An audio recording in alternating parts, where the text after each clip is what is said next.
لبيك اللهم لبيك لبيك لا شريك لك لبيك إن الحمد والنعمة لك والملك لا شريك لك۔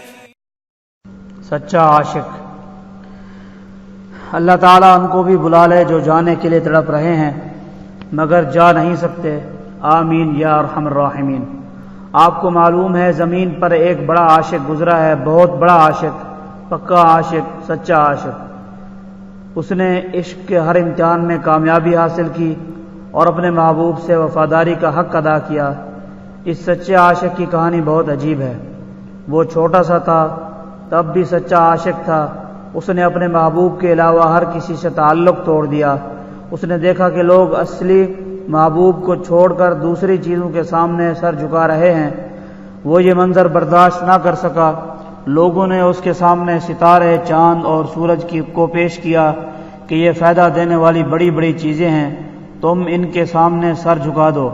اس نے کہا نہیں، ہرگز نہیں، یہ ڈوبنے اور فنا ہونے والی چیزیں ہیں اور یہ سب میرے محبوب کے غلام ہیں۔ میرا محبوب ایک ہے، میرا محبوب ایک ہے۔ لوگوں نے کہا یہ پاگل ہو گیا ہے، مجنون ہو چکا ہے۔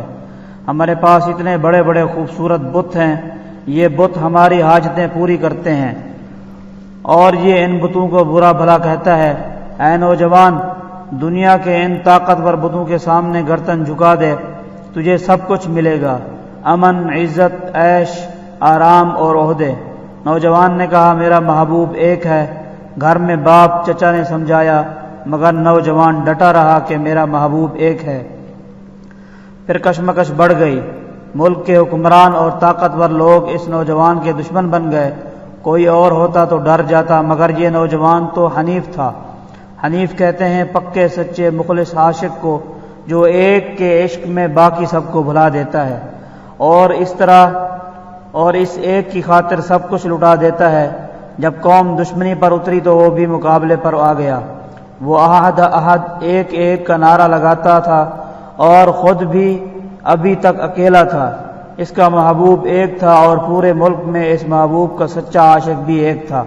ایک طرف پوری قوم، پورا ملک، پورا قبیلہ اور پوری برادری، اور دوسری طرف ایک کمزور سا اکیلا نوجوان۔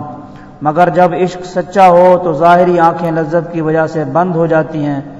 وہ ظاہری آنکھیں جو لوگوں کی طاقت دیکھتی ہیں، جو عقل کے ترازو پر حالات کو تولتی ہیں، اس نوجوان کو بھی ظاہری آنکھیں بند ہو گئیں اور وہ دل کی آنکھوں سے دیکھتا تھا اور دل کی دنیا ہی الگ ہے۔ نوجوان نے ہاتھ میں کلاڑی لی۔ قوم کے لوگ کسی میلے پر شہر سے باہر تھے۔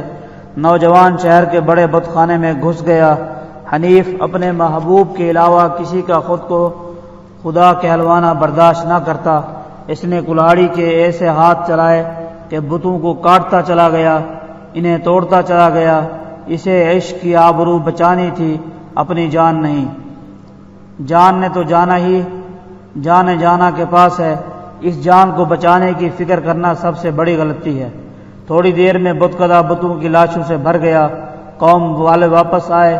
انہوں نے بتوں کا یہ حشر دیکھا تو غصے سے چیخنے لگے۔ ان کا غضب اور جوش عروج پر تھا۔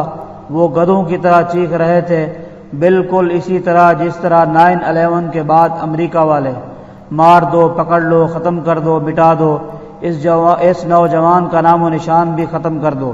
تب آگ کا بہت بڑا الاؤ جلایا گیا۔ یہ آگ ایسی خوفناک تھی کہ فضا میں پرندہ تک نہیں گزر سکتا تھا۔ اگر لوہا بھی اس آگ میں ڈالا جاتا تو پگھل جاتا، مگر وہ نوجوان مسکرا رہا تھا۔ اسے محبوب سے ملاقات کی امید ہو چلی تھی۔ ارے سچے حنیف کو تو آگ سے گزر کر ملے یا کسی بھی طرح ملے۔ قوم والے سوچ رہے تھے کہ اب معافی مانگ لے گا، سر جھکا دے گا، سمجھوتا کر لے گا، بات چیت کا دروازہ کھول دے گا، مگر کہاں۔ وہ تو آگ کو یوں دیکھ رہا تھا جس طرح دلہا اپنی سہاگرات کو دیکھتا ہے۔ ادھر عاشق کی موت قریب نظر آئی تو زمین و آسمان میں ہلچل مچ گئی۔ محبوب کے خادم آسمانوں سے اڑ کر آئے اور کہنے لگے ہم بھی اسی ایک کے غلام ہیں جس کا تو عاشق ہے، اجازت دے کہ ہم اس آگ کو بجھا دیں۔ عاشق نے مسکرا کر کہا میں اس ایک کے سوا کسی کی مدد نہیں لیتا، میں تو حنیف ہوں، حنیف یعنی یکسو، یکجہت، بنیاد پرست، متطرف۔ حنیف کبھی بھی حالات کا غلام نہیں ہوتا۔ پھر عاشق کو آگ میں ڈال دیا گیا۔ اس کے محبوب نے آگ کو حکم دیا کہ اے آگ میرے عاشق کے لیے ٹھنڈی ہو جا اور سلامتی بن جا۔ کئی دن تک آگ بھڑکتی رہی۔ عشق کا ایک امتحان پورا ہوا، پھر دوسرا امتحان آیا کہ اپنا علاقہ چھوڑ دو۔ عاشق کی کوئی قوم نہیں ہوتی، کوئی وطن نہیں ہوتا۔ اس نے ہجرت کا امتحان بھی پورا کیا اور محبوب کی خاطر وطن چھوڑ دیا۔ اب ایک اور امتحان آیا کہ اکیلے رہو، نہ اولاد ہوگی، نہ کوئی ابا کہے گا۔ عاشق نے کہا میں تو حنیف ہوں، مجھے ابا نہیں بندہ بننے پر ناز ہے۔ جوانی اور بڑھاپا بغیر اولاد کے گزر گئے، مگر حنیف اپنے محبوب کا شکر ہی ادا کرتا رہا۔ وہ محبوب کو راضی کرنے کے ہر جتن کرتا، خوب عبادت، خوب ذکر اور خوب مہمان نوازی۔ رات کو گھر کے قریب آگ جلا دیتا کہ کوئی مہمان دیکھے تو گھر پر آ جائے اور میں اپنے محبوب کی خوشی میں اسے کھلاؤں، اسے پلاؤں۔ جب بڑھاپا پوری طرح حاوی ہو گیا تو محبوب نے فرمایا اب تجھے اولاد ملے گی، مگر اسے بھی میرا بنانا۔ عاشق نے کہا میں حاضر ہوں۔ پھر اولاد مل گئی۔ اب حکم ملا کہ توکل کا امتحان دو، اپنی ایک بیوی اور ایک بچے کو فلاں جگہ چھوڑ آؤ جہاں نہ پانی ہے نہ سبزہ۔ عاشق نے نہ پوچھا کہ وہ کہاں کیا کھائیں گے کیا پئیں گے۔ حنیف ان باتوں کو نہیں سوچا کرتے۔ ادھر حکم ملا اور ادھر بیوی بچے کو لے کر روانہ۔ ایک لک دک صحرا کی گرمی میں ان دونوں کو چھوڑ کر واپس۔ یہ امتحان بھی کامیابی سے گزر گیا۔ محبوب نے اس کے بیوی بچے کو طرح طرح کی نعمتیں دے دیں۔ اب بچہ چلتا ہے، معصوم لہجے میں ابا ابا کہتا ہے۔ باپ آتا ہے تو انگلی پکڑ کر اس کے ساتھ دوڑتا ہے۔ باپ کا دل خوشی سے لبریز ہے۔ تب محبوب نے اپنے حنیف سے کہا اس بچے کو ہمارے لیے ذبح کر دو۔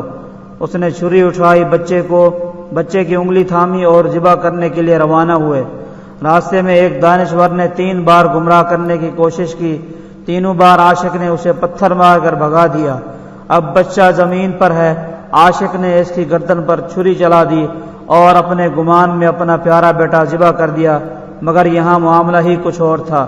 زمین پر ایک دمبا ذبح شدہ موجود تھا اور بیٹا صحیح سالم مسکرا رہا تھا اور عرش سے آواز آ رہی تھی اے عاشق تو سچا نکلا، اب تیرے سارے امتحان پورے ہو گئے، اب تو میرا گھر بنا اور پھر اس گھر کے گرد چکر لگا اور دنیا میں اعلان کر دے کہ اے لوگو آؤ میرے محبوب کے گھر پر آؤ۔ اے عاشق تیری آواز سب سنیں گے اور یہ جو لبیک کہے گا وہ میرے گھر ضرور آئے گا۔ اب تو عاشق کے مزے ہو گئے۔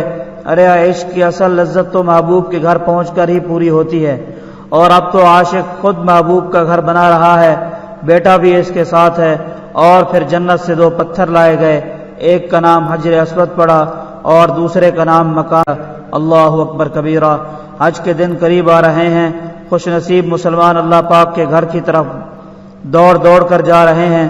سعدی فقیر کو وہ عاشق یاد آ گیا جس کے عشق کی اداؤں کو اللہ تعالیٰ نے زندہ رکھا۔